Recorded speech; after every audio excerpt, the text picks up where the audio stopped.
धाराशिव जिल्ह्याचे युवा नेतृत्व मल्हारदादा पाटील यांचा शेलगाव दिवाणी गाव भेट दौरा. गावकऱ्यांनी वाचला समस्यांचा पाढा. गावातील अनंतपुरी देवस्थानात क दर्जाची मागणी.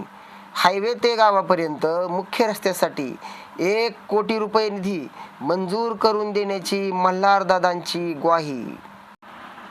या जिल्ह्याचे युवा नेतृत्व मल्हारदादा पाटील यांचा शेलगाव दिवाणी या गावाला गावभेट दौरा झाला. त्यावेळेस त्या प्रसंगी सन्माननीय विकास बारकोलेही उपस्थित होते. सर्व गावकऱ्यांच्या समस्या ऐकून घेतल्यानंतर विविध योजना आणि विकास कामांना ते वेळोवेळी आपल्याला सहकार्य करतील अशी ग्वाही त्यांनी दिली. त्याचबरोबर या देवस्थानास क दर्जा मिळवून देण्याचीही त्यांनी शब्द दिला असून त्याचबरोबर हायवे ते गावापर्यंतचा 5 किलोमीटरचा रस्ता हा 40 लाखामध्ये होणार नाही. तर हा निधी जरी मंजूर असला तरीसुद्धा आपण या रस्त्यासाठी विविध स्तरावरून 1 कोटी रुपये निधी उपलब्ध करून सदरील ग्रामस्थांसाठी हा रस्ता लवकरात लवकर आपण करून देणार आहोत अशी यांनी ग्वाही दिली.